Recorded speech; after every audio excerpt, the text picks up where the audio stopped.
একজন ভাই প্রশ্ন করেছেন, হুজুর, আমাদের নবী মুহাম্মদ সাল্লাল্লাহু আলাইহি ওয়াসাল্লাম তিনি কি স্বপ্নের মাধ্যমে মেরাজ যে গিয়েছিলেন না সশরীরে গিয়েছিলেন? ইসলাম এমন একটি জীবন ব্যবস্থার নাম যেখানে প্রশ্ন করলে এমন কোনো বিষয় নাই যে উত্তর পাওয়া যায় না। খুব সুন্দর প্রশ্ন করেছেন ভাই। আল্লাহ রাসূল সাল্লাল্লাহু আলাইহি ওয়াসাল্লাম তথা আমাদের নবী, প্রিয় নবী মুহাম্মদুর রাসূলুল্লাহ সাল্লাল্লাহু আলাইহি ওয়াসাল্লাম তিনি সশরীরে নৈশ ভ্রমণ করেছিলেন এবং ঊর্ধ্বাকাশে গমন করেছিলেন। মুহাম্মদ সাল্লাল্লাহু আলাইহি ওয়াসাল্লাম মক্কার থেকে বাইতুল মাকদিসে গিয়েছিলেন। সেখানে যেয়ে তিনি সমস্ত নবীদের সর্দার হয়ে ইমামতি করেছিলেন, তিনি নেতা হয়েছিলেন।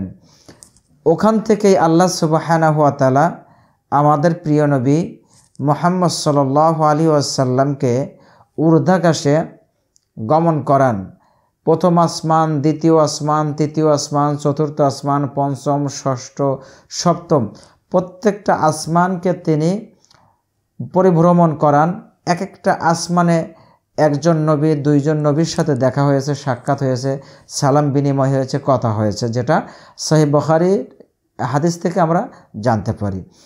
রাসূল সাল্লাল্লাহু আলাইহি ওয়াসাল্লাম এইভাবে 7 আসমান পরিভ্রমণ করে সিদরাতুল মুনতাহায় পৌঁছানোর পরে আল্লাহ সুবহানাহু ওয়া তাআলার সাথে কথোপকথন করেছিলেন। আল্লাহ সুবহানাহু ওয়া তাআলা তাকে 5 ওয়াক্ত সালাত দিয়েছিলেন, যেটা আমরা বিশুদ্ধ হাদিসের থেকে জানতে পারি। তাহলে এই হাদিসের আলোকে যদি আমরা বলি, রাসূল সাল্লাল্লাহু আলাইহি ওয়াসাল্লাম অবশ্যই তিনি সশরীরে মেরাজে গমন করেছিলেন। আল্লাহ রাব্বুল আলামিনের সাথে তার কথোপকথন হয়েছিল। উল্লেখ্য যে আল্লাহ এবং আমাদের নবীর মাঝে যে কথোপকথন হয়েছিল তার মাঝে একটা পর্দা ছিল, ব্যবধান ছিল এতটুকু যে আল কাউসাইন, একটা ধনুকের মাথা, এই মাথা থেকে ওই মাথার কথা বলা হয়েছে হাদিসে, যার দূরত্ব জমিন থেকে আসমান পর্যন্ত। সুতরাং আমাদেরকে সন্দেহ করার কোনো অবকাশ নাই। আল্লাহ সুবহানাহু ওয়া তাআলা তার হাবিবকে সশরীরে তার কাছে ডেকে নিয়ে গিয়েছিলেন, তাকে স্পেশাল কিছু বাণী শুনিয়েছিলেন, দিয়েছিলেন।